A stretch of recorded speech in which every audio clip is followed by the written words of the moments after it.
selamat malam. Berjumpa dengan Mas Bro Tegal. Hari ini saya akan menggelegar untuk memberikan semangat untuk kalian semua. Karena ada berita yang wow, yang membuat kalian akan cuan, tentunya nggak kaleng-kaleng lagi. Mudah-mudahan cuan semua, biar cepat segera motong kebo. Ada 5 tanda kekuatan Bitcoin bisa tembus 2, miliar dan akan masuk bulan baru. Ini saya sampaikan untuk akan bull yang baru ya. Siklus baru sedang akan terjadi. Tetap pure riset sendiri. Jangan risiko ditanggung martir kasihan. Ditanggung masing-masing. Mas Bro juga tidak menanggung jawab. Kalau kata mantan saya, tidak sudi gitu ya. Saya tidak sudi tanggung jawab, itu katanya seperti itu ya. Tegas, canda atau candaan, apa tegas ataupun yang banyolan. Siap, di sini multi talent. Mau silat, mau nyanyi, mau berantem, lengkap di sini ya. Oke, mau bersandiwara, ayo. Ya, ini ada tanda yang kuat. Bitcoin bisa tembus 2,5 miliar dan masuk bulan baru. Saya rasa, saya yakin kalau mereka sudah mau diangkat 3M juga bisa saja ya. Ini game, tinggal kalian sabar nggak, adu kantong, adu finansial, adu kesabaran, adu-aduan ya. Kalian nggak mau adu-aduan ya, bagaimana kalian bisa kuat? Kalau Mas Bro biasa diadu. diadu sama Randa gitu. Itu mah enak ya. Oke, BTC kembali menjadi sorotan setelah analis memproyeksikan potensi kenaikan menuju 150.000 US dollar. PP pasti RP1 ini. Mantap, RP1 kalau 2,1 M, wah meledak semua. All season baru yang biasa naiknya 10 kali lipat nanti bisa 25 sampai 50 kali lipat, kan luar biasa. Ini bull dikit. Cas, langsung kita bahas ya. Saat ini BTC akan menuju 150.000 dolar atau sekitar 2,5 miliar. Meler kali ya. Wah gila, ini betul-betul mantap jaya. Peluang rally besar tetap terbuka jika sejumlah indikator teknikal dan fundamental mulai membaik. Pasar kripto dan cryptocurrency secara umum masih dibayangi tekanan makroekonomi dan arus keluar modal, namun sejumlah sinyal menunjukkan bahwa pondasi untuk siklus baru perlahan mulai terbentuk. Langsung kita simak. Jadi lepotan udah ngaco begini ya. Yang penting kan info yang bikin kalian berbunga-bunga, kayak orang jatuh cinta itu berbunga-bunga. Bertahan, BTC bertahan di atas 200 week SMA ya. Ini berat di dalam MA-nya ini bertahan di 200 di weekly-nya ya. Week ya. Kemudian langsung saya bahas di sini indikator 200 week simple morphing average SMA. Ingat masa SMA aja ya. Selama ini menjadi penentu akhir fase bear market. Jadi bertahan di MA 200 itu simple moving average SMA ini biasanya selama ini menjadi penentu akhir fase bear. BTC pada siklus tahun 2015 dan 2018 harga memantul dari level ini sebelum memasuki tren naik jangka panjang. Bahkan 2022 penembusan di bawah garis tersebut halnya, pokoknya kalau bahasa perkutan kan kayak gitu susah ngerti, kalian juga nanti nggak tahu juga. Mending saya yang bahas. Kalau kalian berpikir baru sampai Jakarta, Mas Bro udah sampai Singapura ya. Intinya daripada ini semua nggak usah bahasa, saya tahu ya. Dari tahun 2015, tahun 2017, bahkan tahun 2022 akan terjadi bull besar ketika MA-nya di weekly-nya BTC secara teknikal bertahan di MA 200. Simple, padat, jelas dan gampang dimengerti toh, daripada berita yang apa itu kayak orang bercinta aja pakai lika-liku tulus, nggak usah pakai ngomong tulus. Kalau tulus tuh langsung trot lamar gitu ya. Oke, langsung aja. Selama BTC mampu bertahan di atas 200 weekly, risiko penurunan tidak ada lagi. Wah, mudah-mudahan nggak berosok lagi. Yang penting si Katrum nggak jual ya. Arus investor baru harus berbalik positif. Sudah positif rupanya. Data onsite menunjukkan arus masuk investor baru mencapai 2,7 miliar, sekitar 40,43,38 triliun Februari ini. Wah, mungkin ETF ini ya, itu salah satunya itu. Kemudian dominasi BTC harus turun jelas, dan termasuk dominasi USDT harus turun ya, iya, untuk dibelanjakan ke kripto ya.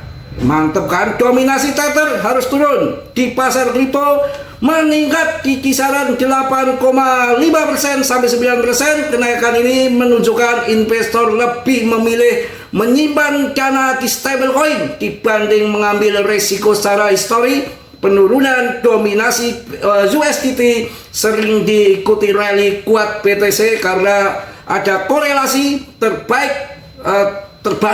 Ini menjadi indikator rotasi modal. Nggak tahu ini sore ini agak kelepotan, malam Mas Bro ya, malam makanya lagi kelepotan ini karena perut lapar. Isu kuantum harus diredam, ini yang menjengkelkan ini ya. Isu kuantum sekarang harus diredam. Kuantum itu apa? Ngerti nggak? Ngerti nggak? Kalau nggak ngerti, kalau bahasa yang orang-orang pemula, kuantum itu disangka merek kompor ya. Pusing kalian kalau orang baru lihat bahasa-bahasa yang duasinya selebar ekor kuda. Ya, isu kuantum ini yang suka membuat orang ketakutan. Nah, kalau kuantum ini terjadi ya kiamat sudah, nggak ada internet lagi, perbankan duitnya kemana larinya, yang hitungnya piye, punya Mas Bro berapa, ini punya diacak-acak semua, itu gampang ya bahasa gitu ya. Kuantum itu salah garis besar lah. Isu kuantum harus diredam. Ancaman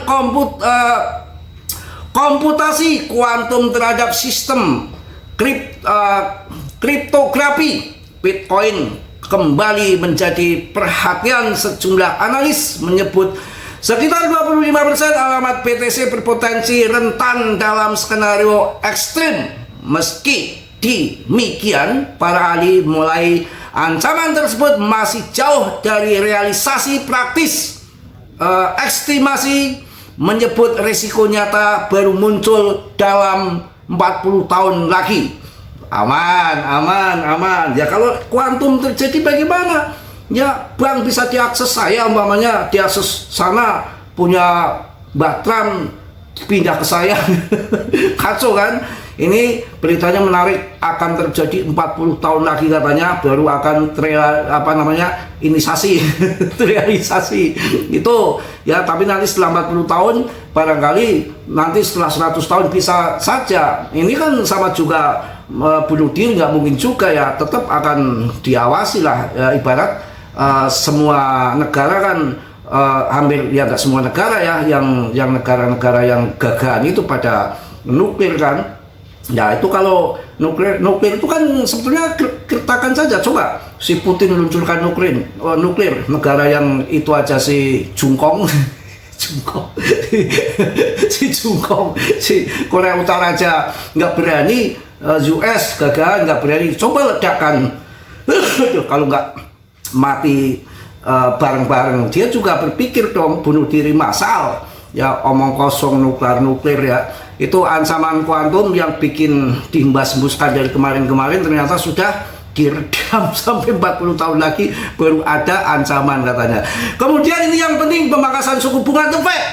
Kebijakan Fed ataupun Federal Reserve menjadi faktor makro yang menentukan arah pasar kripto. Kontrak future CMC ataupun CME mengindikasikan potensi 2 kali pemangkasan suku bunga pada tahun 2026. Suku bunga lebih murah biasanya lebih rendah biasanya mendorong investasi keluar dan obligasi dan masuk ke aset berisiko. BTC termasuk salah satu aset yang diuntungkan dalam kondisi tersebut ya.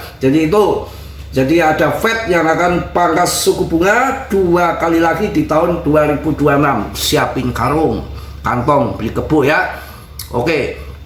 Jika pemangkasan terjadi hingga 3 kali lagi, maka likuidasi pasar berpotensi meningkat signifikan. Lingkungan suku bunga rendah secara histori mendukung rally cryptocurrency. Arus dana ini bisa dapat mempercepat momentum kenaikan kripto. Pada pelonggaran kebijakan moneter, rally kemungkinan berjalan lebih cepat. Udah itu aja ya. Pokoknya intinya ada siklus baru yang mulai terbentuk dengan ada tanda-tanda yang sudah saya sebutkan lagi, ada 5 ya. Ingat nggak? Ingatnya yang enggak pasti. Ya itu. Kemudian kita lihat juga di sini mengenai PP. Wah, PP betul-betul nendang ini. PP itu udah nggak bisa diragukan lagi. Saya tambah muatan terus. Meme coin itu yang paling cuan besar itu kan ada di meme coin. Mana BTC cuan mana dengan Shiba Doge dulu ya? Tetap Shiba Doge dulu jutaan persen ya. Ini lagi ini. Ya memang nggak semudah itu mencari meme coin ya. Ini yang sudah membentuk secara apa namanya fundament ataupun apapun itu sudah kriterianya udah mirip-mirip dengan Shiba Doge. Apalagi ini didukung si sosok yang paling wow menurut saya di dalam dunia kripto, yang punya komitmen yang bagus seperti GZ.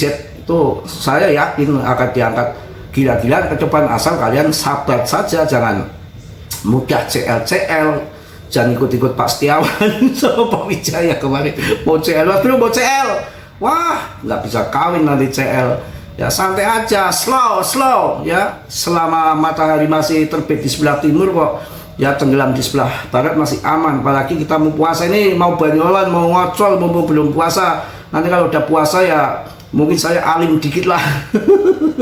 Alim dikit. Ya namanya mau alim mau apa itu nggak perlu dikeluar-keluarkan. Kalau orang kan kebanyakan kan barang busuk dibungkus jadi wangi. Wah, seorang baik, orang baik. Nggak ada orang kayak saya. Ya orang baik aja ngomongnya tukang mabok, tukang mendem. Mana ada orang menjelekkan diri sendiri. Kalau memang saya mabok mendem ya nggak mungkin saya ngomongnya mabok mendem. Paling saya ngomongnya wah saya alim gitu. Nah kalau orang alim ngomong mendem nggak apa-apa, memang nggak melakukan. Kiku. Oke ya, mungkin itu aja lah untuk pertemuan kali ini. Infonya di situ ya. Dan ini sudah mulai udah harganya masuk ke 42 lagi untuk PP, dan harga 0,064 saya rasa, menurut saya akan walaupun nggak Rp1 paling nggak 0,8 ke depan tuh agak sampai kayaknya 0,8. Ini akan 0,8, nggak dianggap enteng sih. PP ini akan sampai, asal kita sabar mampu holdingnya akan sampai, akan cuan. Sabar ya, harus terseleksi alam. Mungkin itu aja yang saya sampaikan di malam hari ini. Tetap semangat, tetap go ya. Dan saya sampaikan untuk kalian, tior riset sendiri, jangan mas suruh nanggung, semua tanggung masing-masing ya. Kalau cuan kalian juga yang lep. Kalau lagi turun saya kena hujat ya. Mungkin itu aja, mohon maaf yang sebesar-besarnya. Mungkin malam ini banyak pecototan, gelepotan, macam-macam karena segala sesuatunya ini udah mau hujan, harus cepet-cepet. Kalau nanti ini pakai HP, kalau hujan petir sudah mulai tuh, udah keluar tuh ya, saya harus langsung ngumpet di kolong aja. Ada petir, wah ngeri kawan. Bagaimana nggak ngeri? Wah kencengnya aja sampai telinga saya bergetar. Petir yang jauh aja di sana apa namanya, suaranya sudah bikin jantungan ya. Ini di atas kepala saya lagi. Itu kan modelnya masjid itu kan tengah itu ada plafon yang lebar itu. Tinggal satu langkah aja saya nggak satu langkah nggak melangkah, wah habis saya. Tapi mungkin udah di surga kali matinya juga, kan mau adzan, ada biar yang ngomong kurang ajar banget. Saya itu di sini tuh udah ada 20 tahun kali saya ikut pengurus masjid itu. Jadi memang ya kadang bersihkan, kadang apa, cari pahala di situ. Adzan kadang kalau lagi ngebut ya sampai 5 kali adzan itu. Dan kemarin ada yang nyinggung saya, dedemit adzan disambut petir, kurang ajar. Melihat saya kata dedemit, awas lo ya. Masa Mas Bro dibilang dedemit adzan itu memang waktunya lagi apes. Waktunya lagi apes. Dan sekarang kalau pas lagi hujan ada petir, saya nggak ke masjid, saya di rumah aja. Nanti ke masjidnya kalau sudah ada yang adzan baru ke sana, saya takut. Jadi kalau pas hujan kenceng, saya pokoknya di rumah aja. Belum ada yang ngedong, nanti kan yang dekat masjid, yang lebih dekat pasti datang, Mas Bro kemana kan gitu ya. Itu saya takut sama petir.